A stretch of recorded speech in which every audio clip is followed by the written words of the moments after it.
fazer parte deste evento, fundamental sempre, mas nesta conjuntura, obviamente, ele é imprescindível.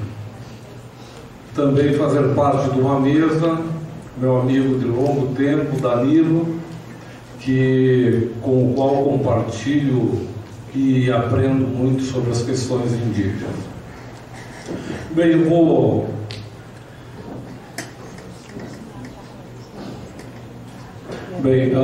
vou tentar, já que é importante deixarmos um tempo para também as questões posteriores, vou falar em torno de 20 a 30 minutos. Peço que a mesa me controle, porque o tema é longo e necessário. Eu acho que a questão levantada hoje, essa temática, ela parte de um pressuposto dos direitos humanos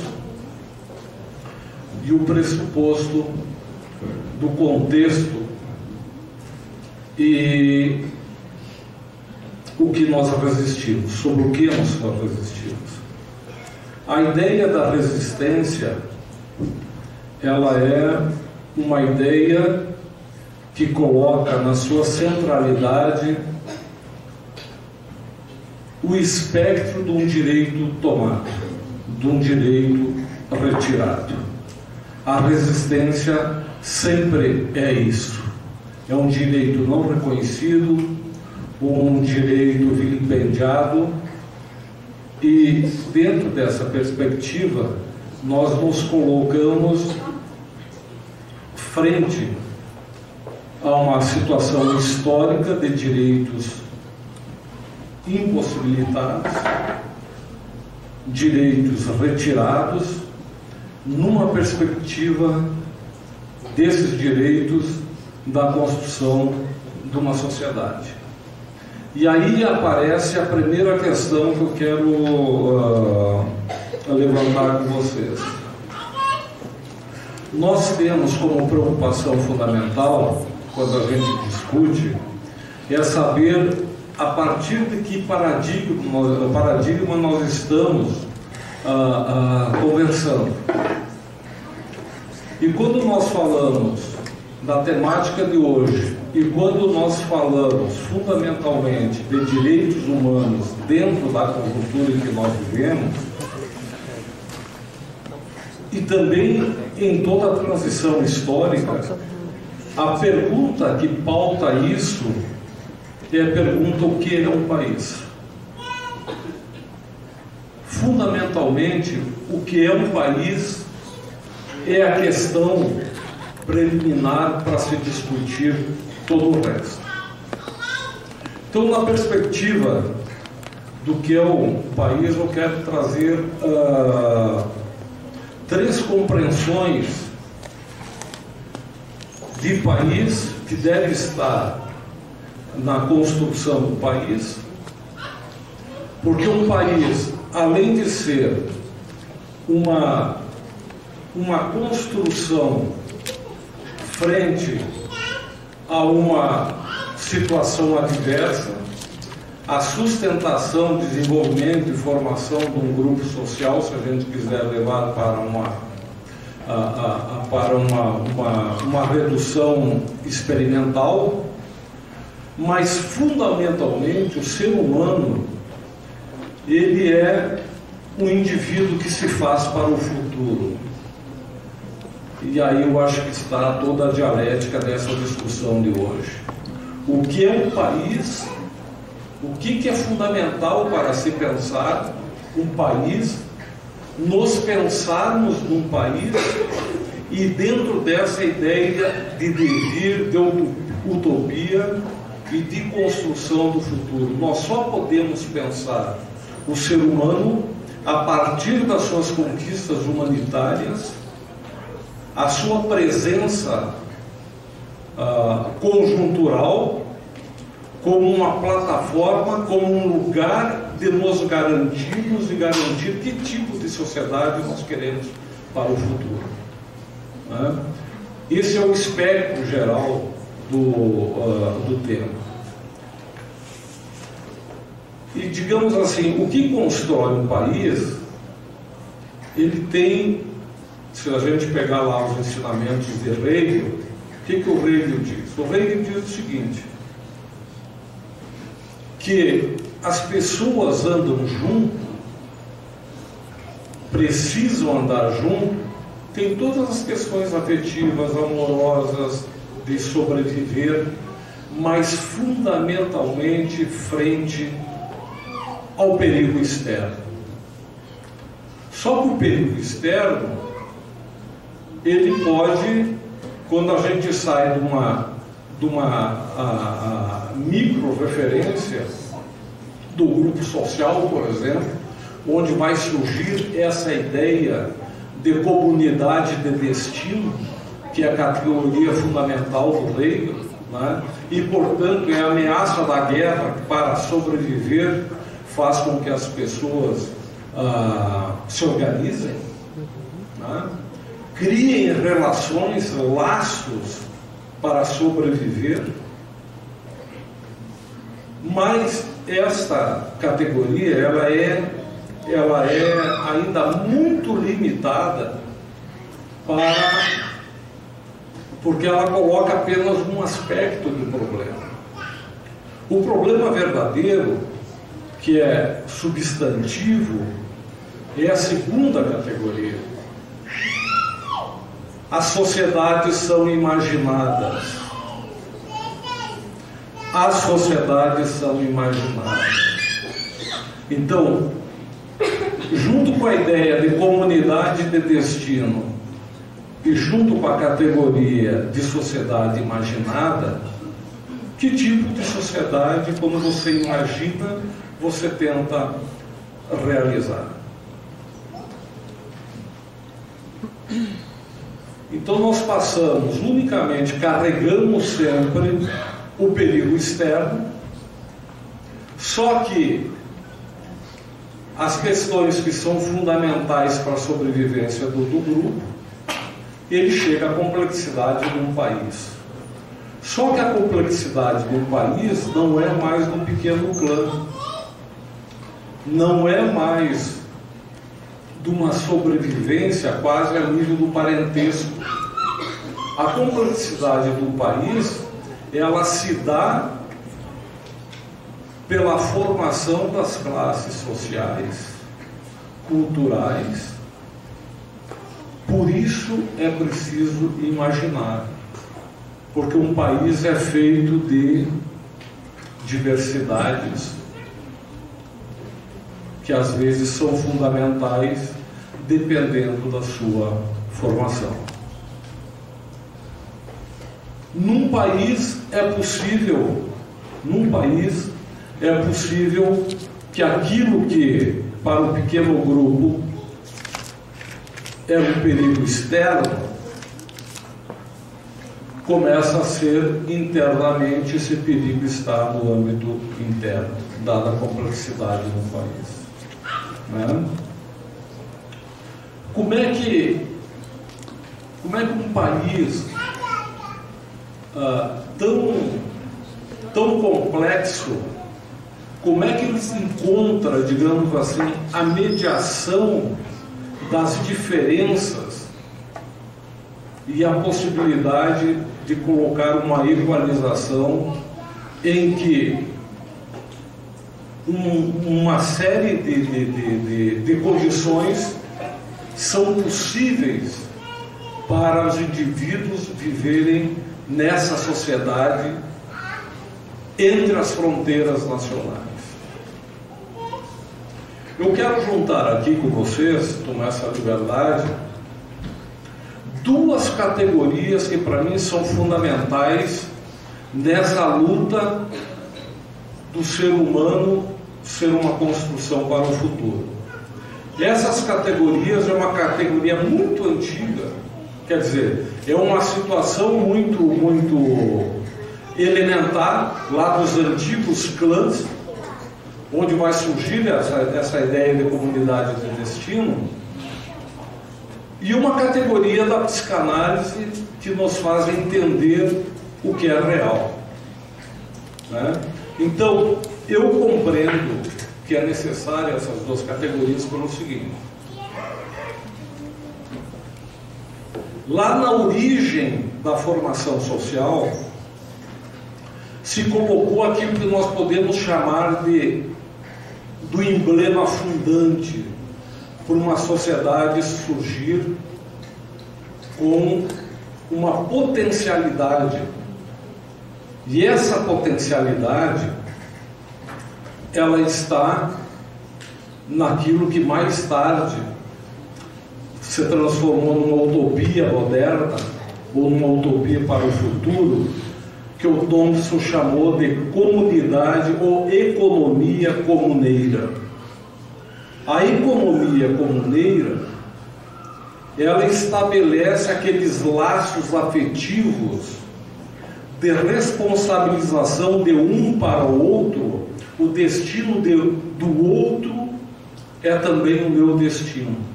E o meu destino está diretamente implicado no destino que o outro tem.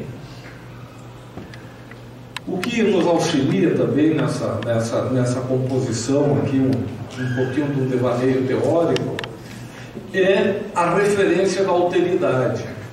A alteridade é o reconhecimento do outro e como você quer que o outro te reconheça. Quanto mais baixa a alteridade, esse jogo dos reconhecimentos, né, é eu saber que o meu destino corresponde ao destino do outro, vai estabelecer uma série de paradigmas, de convivências e de direitos na sociedade que você vive, né? Então, desde lá das aldeias medievais, onde os clãs viviam, não os clãs que depois se transformavam em feudos, mas a aldeia mesmo, com base na organização do clã, era uma aldeia de economia comuneira. Se um comia, todos comiam. Se um dançava, todos dançavam. Se um lutava, todos lutavam. Né? A minha vida estava na vida dos outros. E a alteridade é uma espécie de diapasão, de referência sobre isso, né?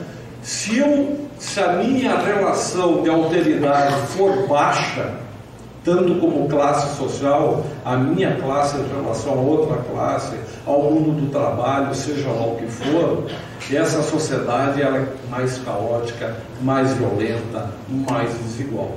Se essa alteridade for alta, os reconhecimentos, né, das diferenças está na sustentação, nas referências de sustentação de direitos humanos, referenciais imprescindíveis e na condição de direito de todos.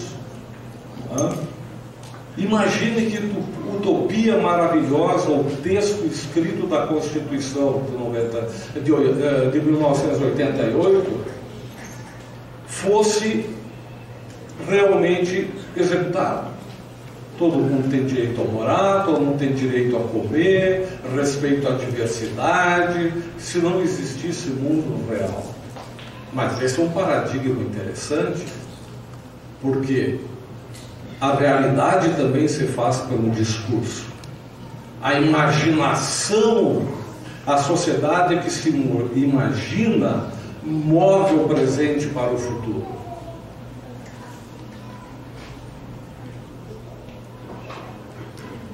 Nós poderíamos fazer aqui uma divagação também sobre a questão da formação do Estado brasileiro. O estamento, nós surgimos de uma colônia, 3 séculos e pouco de colônia, em que tudo foi tirado do índio. O índio foi usado como uma energia, não como um ser humano. O negro foi usado como um carvão a ser queimado na fornalha do lucro. Nenhuma escravidão e extermínio, nenhuma relação, nenhuma possibilidade de todos se imaginarem num lugar chamado colônia. O Império herdou essa excrescência humana do Estado, nação brasileira, repetindo extermínio de índios, o uso do negro como um carvão para o lucro.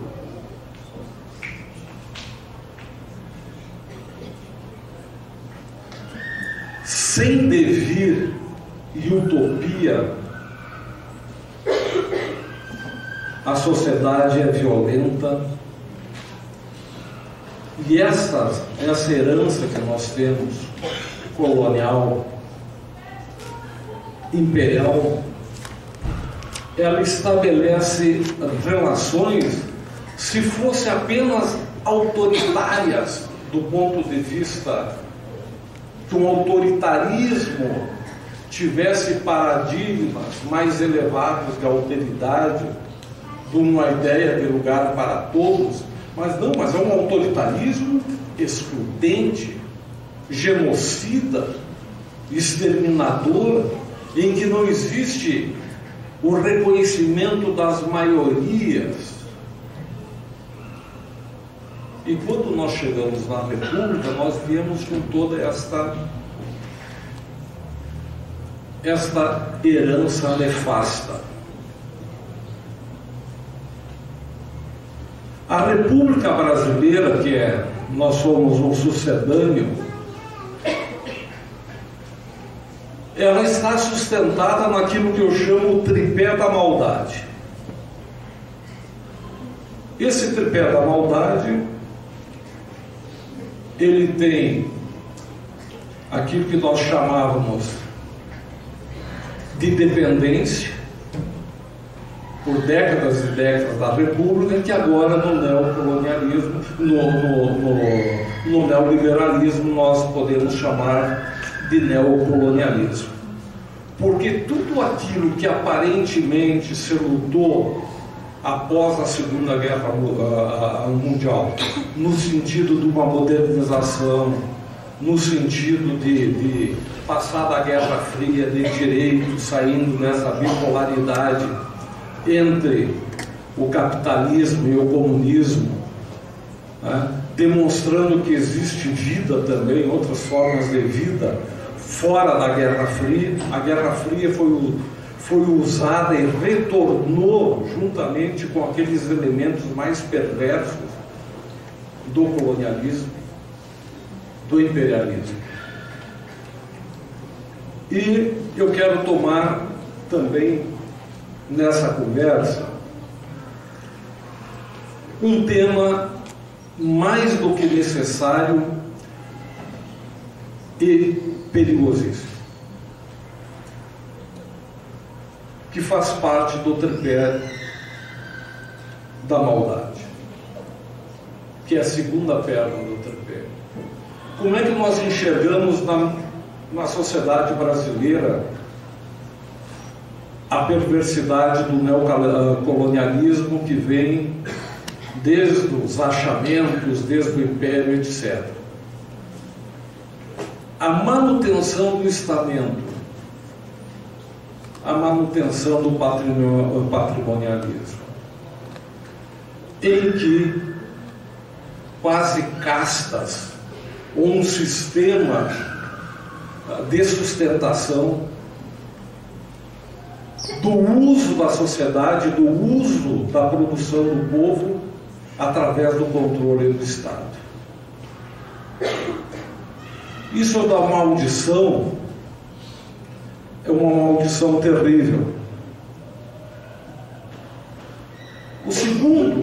A segunda perna, se quiserem chamar de chibata, de eletrochoque,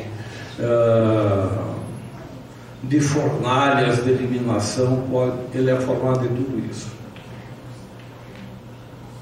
O segundo problema sério que nós temos na República Brasileira,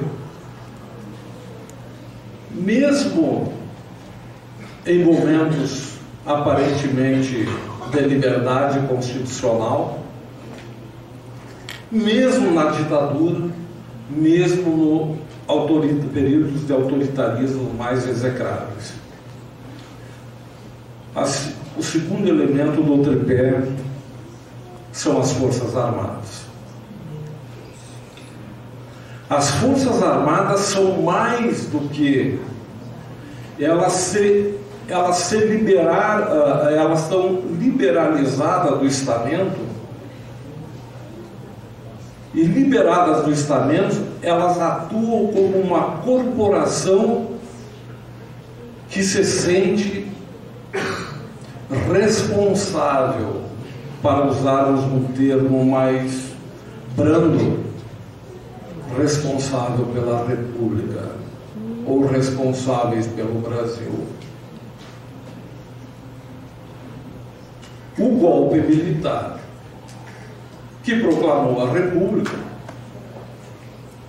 pois os militares também, ao querer a República, historicamente eu sou obrigado a dizer o seguinte: eles não suportavam mais uma monarquia constitucionalista, porque os generais voltavam da guerra e tinham que ir para a comissão parlamentar no parlamento brasileiro. Eram poucos, era a nobreza, eram os ricos, mas o Duque de Caxias voltou da guerra do Paraguai e teve que se explicar no parlamento. Era uma monarquia constitucionalista em que existiam,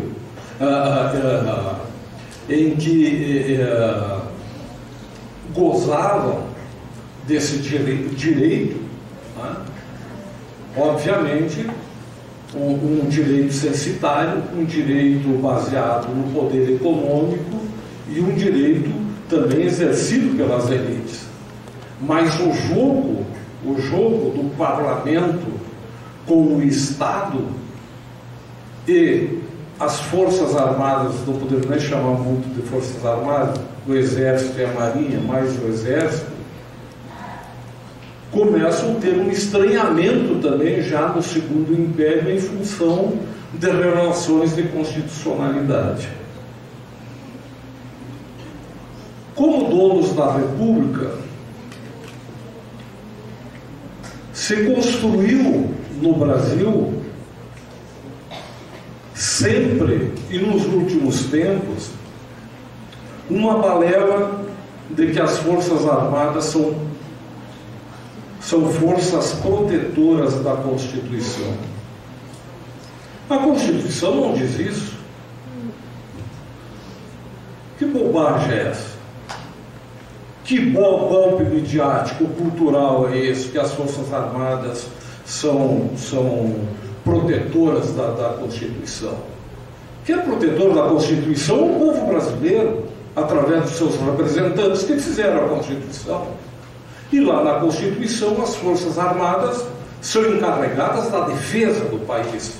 Aliás, atividade única e exclusiva que não cumpre. Toda a maldade sobre o país, se quiserem juntar todas elas, entram por aonde as Forças Armadas deveriam estar. Portanto, são ineptas. São ineptas. E digamos, e se fosse a protetora ainda, se fosse verdade que era a protetora da Constituição, Bolsonaro, desde parlamentar e candidato, violou diversas cláusulas pétreas da Constituição. Se declarou a favor da tortura, fez proselitismo sobre a eliminação em massa de democratas, várias tendências ideológicas, botam tudo no mesmo saco, como os esquerdistas, né? E ainda coloco mais um elemento de negatividade numa polaridade com o petismo. Né? as forças democráticas, republicanas, populares do país não são integralmente petistas. É muito mais do que isso. O petismo pode fazer parte disso, mas é uma inverdade você... Por quê? Porque a cabeça do milico é uma cabeça da bipolaridade. É o tico e o teco, né? Como se dois neurônios movessem a vida, ou um neurônio da maldade e o da bondade. Obviamente, todos nessa bipolaridade, todos querem ser o neurônio da bondade. O fracasso em suas missões específicas das Forças Armadas é evidente. Proteger o país, não só dessas questões de criminalidade, mas proteger as riquezas. Onde estava o exército quando entregaram para seitas, para igrejas, para especuladores do mundo inteiro os minérios da nação? Onde estavam as Forças Armadas quando venderam o pré-sal, que é o nosso futuro? Não apareceu. Eu sugiro sempre um livro chamado Uma História da Guerra, do historiador, historiador militar inglês, chamado John Keegan. Ali vocês vão perceber por que um país não pode ter o seu destino na mão dos militares. Os militares, eles se formam por uma cultura que se acham uma corporação fora da nação, fora do Estado-nação. Ela está no Estado-nação, mas tem vida de guilra, tem vida de um parestamento ao lado do Estado. O militar tem uma essência, uma lógica daquilo que é um conceito que pode ter vários sentidos, do pacto dos guerreiros. Nem sempre as guerras surgem por uma necessidade dos Estados-nações. Elas surgem pelas demências dos militares, que vem a briga de uma lógica do bem e do mal, ela é explosiva na mão dos militares. A corporação, os militares, pela sua educação, que querem impor ao Brasil hoje, que não é educação, não é conhecimento, é adestramento. Eles não estudam para o saber, eles são adestrados para conhecer determinadas coisas. Por isso que carecem de uma certa complexidade intelectual. Não quero chegar ao nível do Groucho Marx, que é humorista, que ele dizia que inteligência militar já é uma contradição em termos.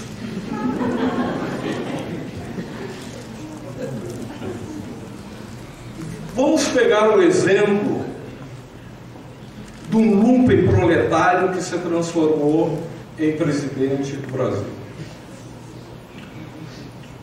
Jair Bolsonaro, ele deveria estar preso pelos grilhões da humanidade, porque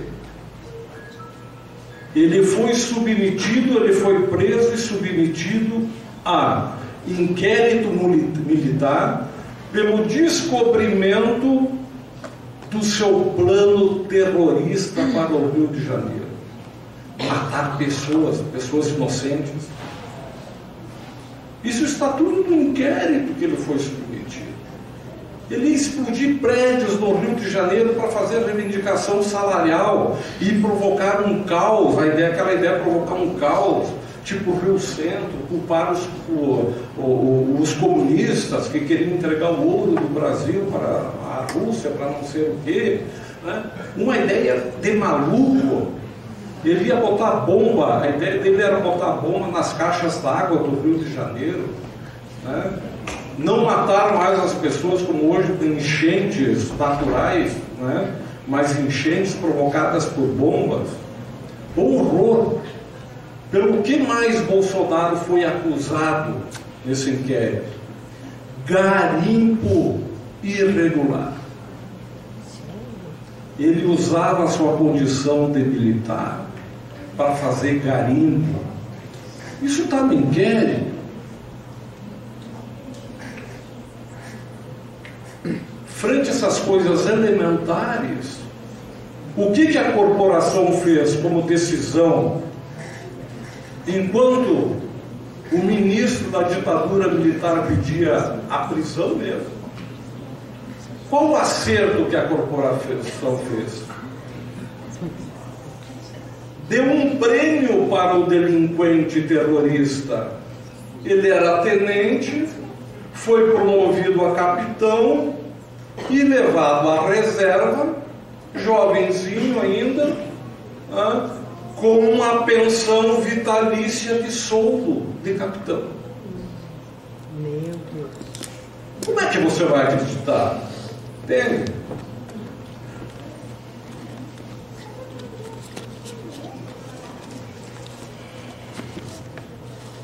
Nós temos, eu quero dizer para vocês que há um perigo, sempre um perigo extremo, quando o militar assume a política.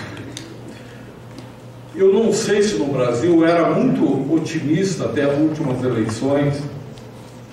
Eu achava que as Forças Armadas tinham feito uma reciclagem, um banho iluminista dentro da bacia, ou dentro da piscina, ou dentro do rio republicano. Porque eu tenho andado muito pelo Brasil e no exterior e tenho convivido com militares brasileiros extremamente inteligentes, iluministas, republicanos, sábios, que são professores, são da área de ciências humanas, são cientistas em várias áreas. Mas, curiosamente, essa gama de militares não se traduz no perfil da corporação. E nós vimos agora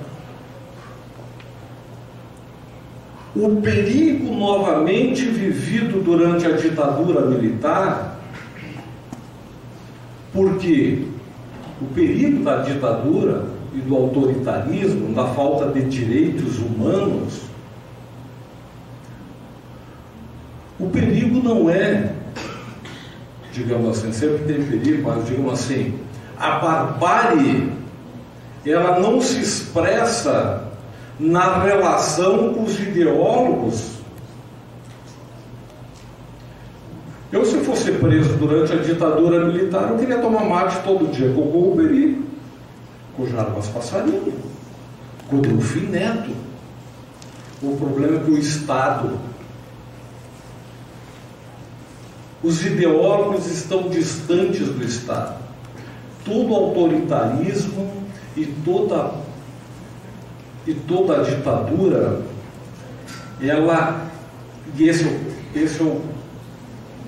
isso aí é o que envenena toda a nação.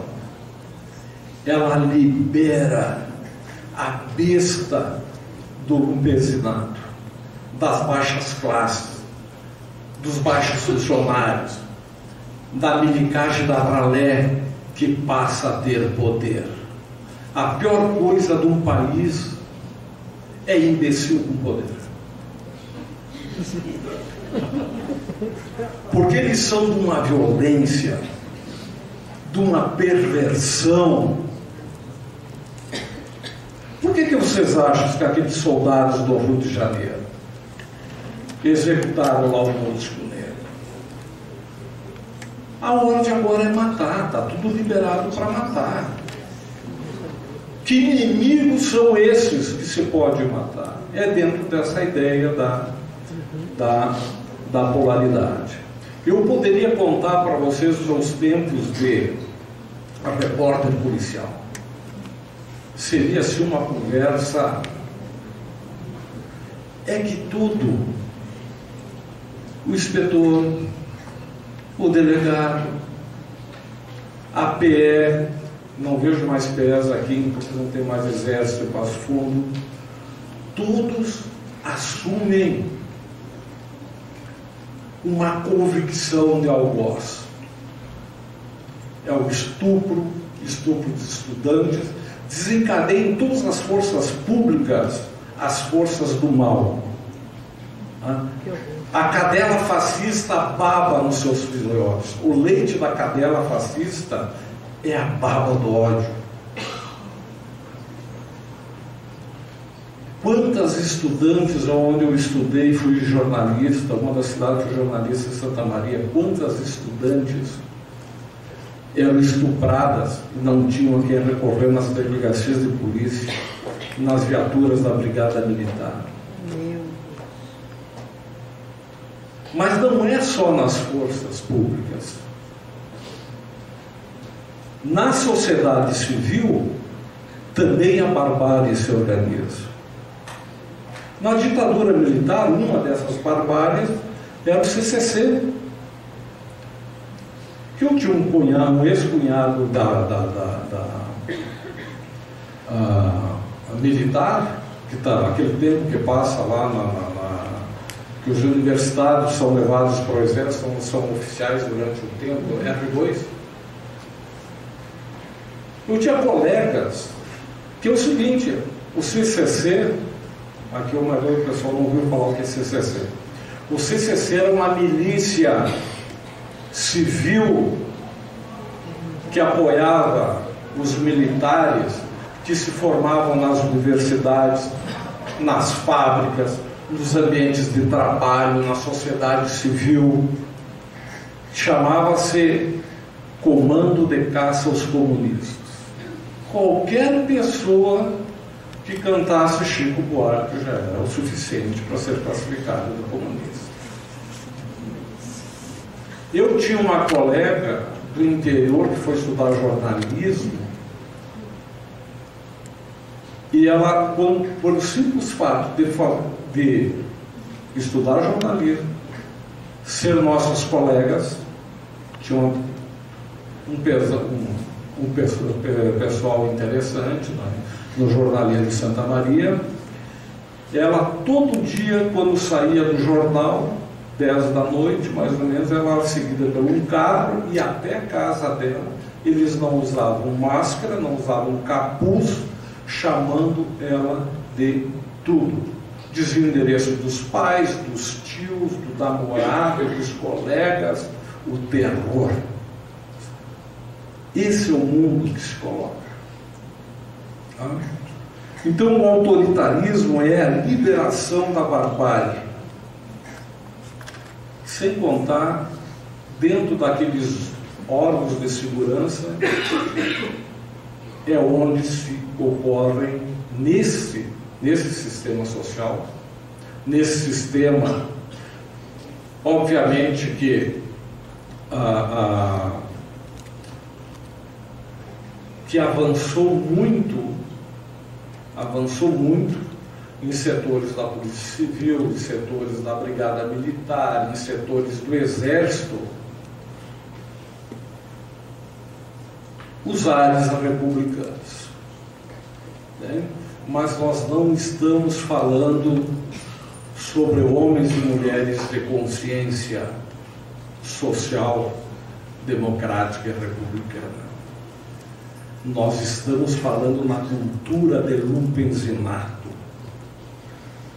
que é toda essa jagunçagem que se articula nas teias do mundo social e arrota o seu cotidiano, arrotar o seu poder, além do poder que tem, e geralmente pela violência, acreditando na impunidade. Já me deram aqui e o terceiro tripé é onde eu quero levantar também a bola, botar a bola em campo para o Danilo. É a questão da herança cultural, da colonização e da imigração. Gente, um dos problemas sérios do Brasil não é só o que a elite faz. O problema do Brasil é o que nós podemos chamar a crença civilizatória europeia, obviamente, dos subalternos. O Brasil foi povoado no período do Império, depois na República Velha, chegou até a década de 1950 por imigrantes que acreditavam, pelo discurso de convencimento, que apesar da sua miséria europeia, apesar de seus avós, seus pais, recentemente deixaram de ser servos, deixaram de ser operários, trabalhadores, não é? Completamente espolhados, eles foram convencidos pelo discurso da imigração que eles eram uma espécie de cruzada civilizatória no mundo dos bárbaros, na América. Então eles chegaram aqui vendo os povos indígenas como bárbaros, como entulhos da natureza, como seres da natureza que poderiam ser executados e caçados como seres inferiores, né? Sem os atributos da humanidade. Eles eram a humanidade. Este é o nó que nós temos a responsabilidade de enfrentar. Nossos avós, nossos pais são racistas. São eles, é nas nossas casas que isso, são os nossos familiares que agora, com nenhum direito aos índios, nenhum direito aos negros, não é gente estranha, são os nossos amigos e nossos familiares que foram lá e botaram o voto. É isso mesmo, 30 mil tinham que matar 30 mil esquerdistas. Negro você pesa, negro não tem peso, negro você pesa em arroba, nenhum milímetro de terra mais não. Essa vagabundagem dos índios, reconhecendo toda a humanidade, toda a cultura, toda a formação, toda a contribuição para formar essa ideia de povo. E para terminar, a alteridade de novo e a imaginação do país.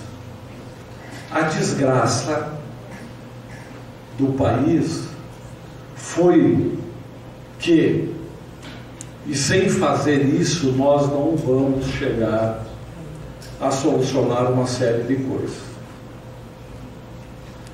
Nós temos um país em que há uma ideia concreta, mas muito vaga também, de cidadania.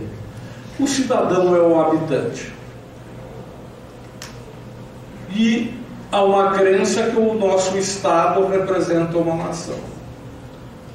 Só que o Brasil é formado de muitas nações. Sem a consciência da diversidade, sem solucionar a questão da terra, sem reconhecer que hoje nós deveríamos ter no Congresso Nacional 200 e tantas bancadas indígenas, porque são povos, são nações, enquanto nós não evoluirmos para uma ideia de um Estado, né, multiétnico, em que as diferenças estejam em pé de igualdade, pelo menos politicamente, culturalmente. Então, feito isso, eu já estou atropelando o tempo, eu quero concluir que esta é uma dualidade fundamental. Sem resolvê-la, nós não teremos como construir um futuro. O futuro em que o índice da alteridade seja elevadíssimo. Sem resolver o problema da dualidade entre nacionalidade e etnodiversidade, não tem como solucionar a questão brasileira. É um país sem futuro. É um país de crise.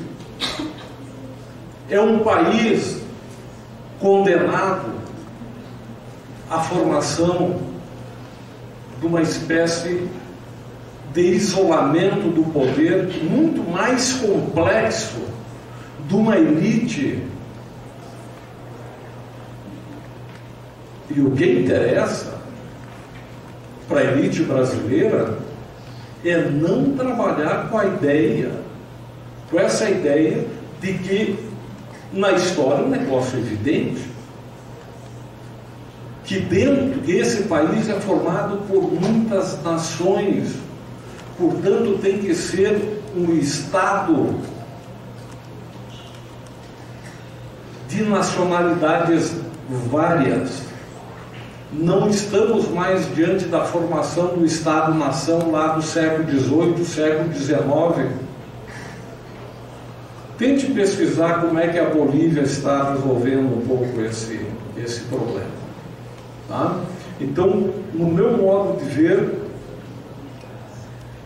há um dilema terrível, que é histórico, que é político, que é cultural e antropológico.